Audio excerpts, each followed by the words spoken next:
வணக்கம். நீங்கள் இணைந்து கொள்வது நியூஸ் போஸ்டின் மதிய நேர பிரதான செய்தியுடன். கொழும்பில் உள்ள நியூஸ் போஸ்டின் பிரதான செய்தி அறையிலிருந்து உங்களை சந்திக்கின்றோம்.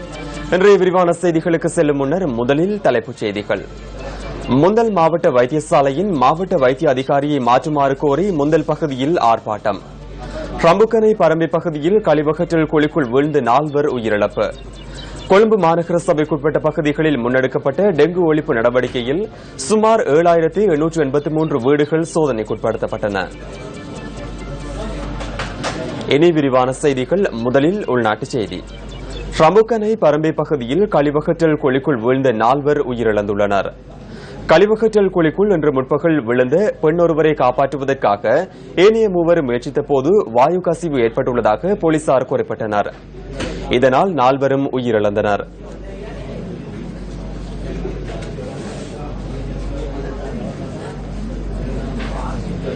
முந்தல் மாவட்ட வைத்தியசாலையின் மாவட்ட வைத்திய அதிகாரியை மாற்றுமாறு கோரி முந்தல் பகுதியில் இன்று ஆர்ப்பாட்டம் முன்னெடுக்கப்பட்டது. முந்தல் மாவட்ட வைத்தியசாலையின் முன்னால் இன்று காலை 10 மணி முதல் வைத்தியசாலையின் சிற்றூழியர்கள் மற்றும் பொதுமக்கள் ஆகியோர் இணைந்து இந்த ஆர்ப்பாட்டத்தை முன்னெடுத்தனர்.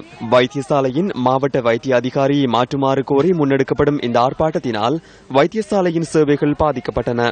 இதன் காரணமாக நோயாளர்கள் சிகிச்சை பெற்றுக் கொள்ள முடியாமல் பல மணி நேரம் காத்திருப்பதாக எமது பிராந்திய செய்தியாளர் தெரிவித்தார். தமக்கான தீர்வு கிடைக்கும் வரை தொடர்ந்தும் தாம் பணி பகிஷ்கரிப்பில் ஈடுபட உள்ளதாக ஆர்ப்பாட்டக்காரர்கள் தெரிவிக்கின்றனர். இங்கு உள்ள வைத்திய பிரதான அதிகாரி கடமையை புறக்கணித்து பிரத்யோக மருந்து வழங்குவராக இப்ப கடமையாற்றிக் கொண்டிருக்கிறார்.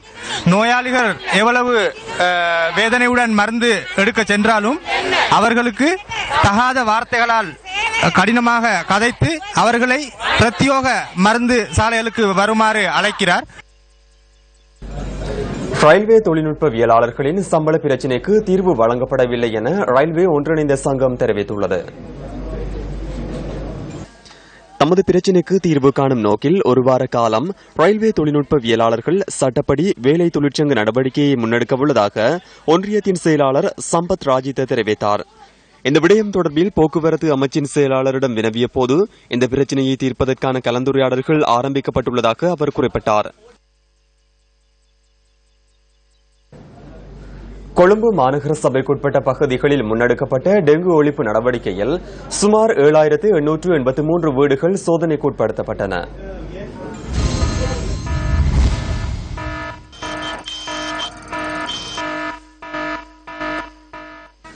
சோதனைக்குட்படுத்தப்பட்ட வீடுகளில் 978 வீடுகளின் சூழல் டெங்கு நுளம்பு பரவும் வகையில் காணப்பட்டதாக மாநகர சபையின் பொது சுகாதார வைத்திய அதிகாரி டாக்டர் ருவான் விஜயமுனி தெரிவித்தார். மேலும் இந்த சோதனை நடவடிக்கையில் 92 பேருக்கு எதிராக சட்ட நடவடிக்கை எடுக்கப்பட்டுள்ளதாகவும் அவர் கூறினார். டெங்கு காய்ச்சல் பெருகுவதனை தடுப்பதற்கான நடவடிக்கைகளை அனைவரும் முன்னெடுக்க வேண்டும் எனவும் கொழும்பு மாநகர சபை வலியுறுத்தியுள்ளது. இதேவேளை வருடத்தின் இதுவரையான காலப்பகுதியில் 15,424 பேர் டெங்கு காய்ச்சலால் பீடிக்கப்பட்டுள்ளதாக சுகாதார அமைச்சு தெரிவிக்கின்றது. கொழும்பு மாவட்டத்தில் 4,404 பேர் டெங்கு நோயாளர்களாக பதிவாகியுள்ளதாகவும் அமைச்சின் தொற்று நோய் ஆய்வு பிரிவு குறிப்பிடுகின்றது. கம்பஹா மாவட்டத்தில் 2,906 நோயாளர்களும் களுத்துறையில் 749 நோயாளர்களும் டெங்கு காய்ச்சலால் பீடிக்கப்பட்டுள்ளதாக அமைச்சு சுட்டிக்காட்டியுள்ளது.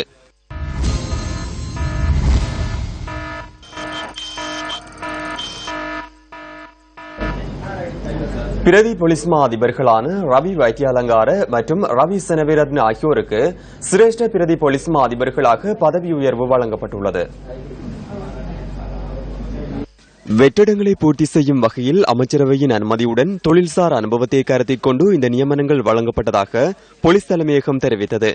தற்போது போலீஸ் நீதி குற்ற விசாரணை பிரிவிற்கு பொறுப்பாக உள்ள ரவி வைத்தியாலங்கார கடந்த மார்ச் மாதம் 18ஆம் தேதி முதல் அமலுக்கு வரும் வகையில் பிரதி போலீஸ் மா அதிபராக பதவி உயர்த்தப்பட்டுள்ளார். குற்றப்புலனாய்வு திணைக்களத்திற்கு பொறுப்பாக உள்ள ரவி செனவிரத்ன கடந்த மே மாதம் 15ஆம் தேதி முதல் அமலுக்கு வரும் வகையில் பதவி உயர்த்தப்பட்டுள்ளார். மத்திய தபால் பரிமாற்றகத்தில் குவிந்துள்ள பதிவு செய்யப்பட்ட தபால்களை விநியோகிக்கும் நடவடிக்கைகள் முடிவடையும் தருவாயில் இருப்பதாக தபால் திணைக்களம் தெரிவிக்கின்றது. இந்த வார இறுதியில் மத்திய தபால் பரிமாற்றத்தில் குவிந்துள்ள அனைத்து தபால்களையும் பகிர்ந்தளிப்பதாக தபால் மா அதிபர் ரோஹன் அபேரத்ன சுட்டிக்காட்டினார். மத்திய தபால் பரிமாற்றகத்தில் குவிந்துள்ள பதிவு செய்யப்பட்ட தபால்கள் விநியோகிக்கப்படாமையினால் கடிதங்களை உரிய நேரத்தில் பெற்றுக்கொள்ள முடியாது மக்கள் பெரிதும் பாதிக்கப்பட்டுள்ளதாக அவர் குறிப்பிட்டார். ஊழியர்கள் பற்றாக்குறையே இதற்கு முக்கிய காரணம் என தபால் மா அதிபர் கூறினார்.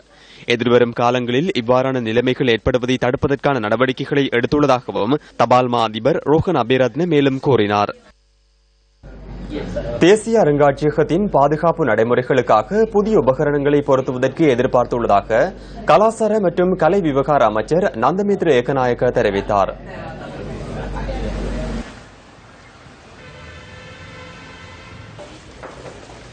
கொழும்பு தேசிய அருங்காட்சியகத்திற்கு கண்காணிப்பு விஜயம் ஒன்றை அமைச்சர் நந்தமித்ர ஏகநாயக்க மேற்கொண்டிருந்தார்.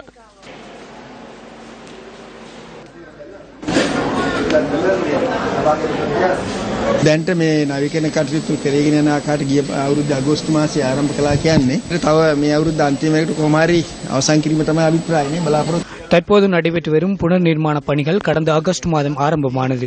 இந்த ஆண்டின் இறுதிக்குள் இந்த நடவடிக்கைகள் அனைத்தும் நிறைவு செய்வதற்கு எதிர்பார்த்துள்ளோம். புனரமைப்பு நடவடிக்கைகளின் போது சில தடைகள் ஏற்படுகின்றன. எனினும் எதிர்வரும் 6 மாத காலத்திற்குள் இந்த நடவடிக்கைகள் யாவும் நிறைவேறும் என நம்புகின்றேன். எதிர்காலத்தில் புதிய தொழில்நுட்பத்துடன் கூடிய உபகரணங்களை பொருத்துவதற்கும் தீர்மானித்துள்ளோம். இதற்கான விசேட போலீஸ் பிரிவு ஒன்றும் ஸ்தாபிக்கப்பட்டுள்ளது. වඩා නවීන උපකරණ තුලින් මේ ආරක්ෂක විධිවිධාන යෙදවීම තමයි අපේ බලාපොරොත්තු. අද දැන්ට මේ පොලිස් ඒකකයක් පිටවලා තියෙනවා මේකේ ආරක්ෂාව සඳහා. ඉදිරියේදී අවශ්‍ය වුණොත් ඊටත් වඩා අවශ්‍යතාවයන් කල්පනා කරලා ආරක්ෂක විධිවිධාන තර කරන්න සිද්ධ වෙනවා.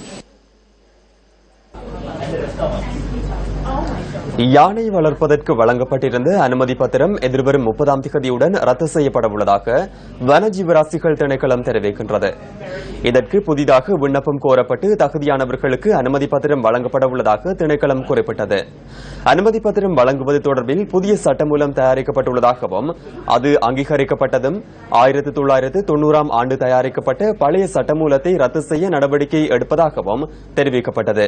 பழைய சட்டமூலத்தில் சில குறைபாடுகள் காணப்படுவதால் புதிய சட்டமூலத்தை தயாரித்துள்ளதாக வனஜீவராசிகள் திணைக்களம் சுட்டிக்காட்டியது. திருகோணமலை மூதூர் பிரதேச செயலாளர் பிரிவின் இருதயபுரம் கிராமத்தின் பிரதான வீதியை புனரமைத்து தருமாறு பிரதேச மக்கள் கோரிக்கை விடுக்கின்றனர். திருகோணமலை மாவட்டத்தின் மூதூர் பிரதேச செயலாளர் பிரிவிற்குட்பட்ட இருதயபுரம் கிராமமே இது. இந்த கிராமத்தில் காணப்படும் கூட்டுறவு, கினாந்தி மற்றும் ஆலய வீதிகள் இவ்வாறு காட்சி அளிக்கின்றன. சுமார் 20 வருட காலமாக இந்த வீதிகள் புனரமைக்கப்படாமல் காணப்படுவதாக பிரதேச மக்கள் தெரிவிக்கின்றனர். அன்றாடம் இந்த வீதியினை பயன்படுத்தும் தாம் பல்வேறு சிரமங்களை எதிர்கொள்வதாக பொதுமக்கள் சுட்டிக்காட்டுகின்றனர். நாங்க நினைவு செஞ்சாலும் இந்த ரோட் ஒன்றும் ஒழுங்கா சேர்க்கட்டுறாங்க. எலெக்ஷன் நேரம் மாறாங்க, இதால கன பேர் போகிறாங்க. இது பிரதானமான ரோட்டு.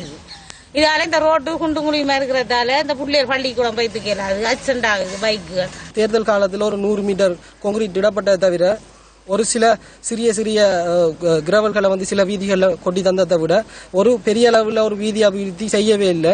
நாட்டில் பல இடங்களில் பாலங்கள், வீதிகள் என்று பல வகையான புனரமைப்புகள், பல வகையான செயற்பாடுகள் இடம்பெற்ற வந்த போதிலும் இந்த கிராமம் புறக்கணிக்கப்பட்டிருக்கிறதுக்குரிய காரணம் என்னன்னு தெரியல. சரியான மோசம். மழை பெய்தா உங்களோட வீடு வாசல்கள்ல முற்றத்துல இருந்து காலடி எடுத்து குறிப்பிட்ட பிரதான வீதிக்கு செல்றதுக்கு முடியாம இருக்கின்றது. மிகவும் கஷ்டம், மிகவும் கஷ்டம். இந்த வீதி மழை காலங்களில் நீரில் மூழ்குவதனால் சேதமடைந்து குன்றும் குழியுமாக காணப்படுகின்றது.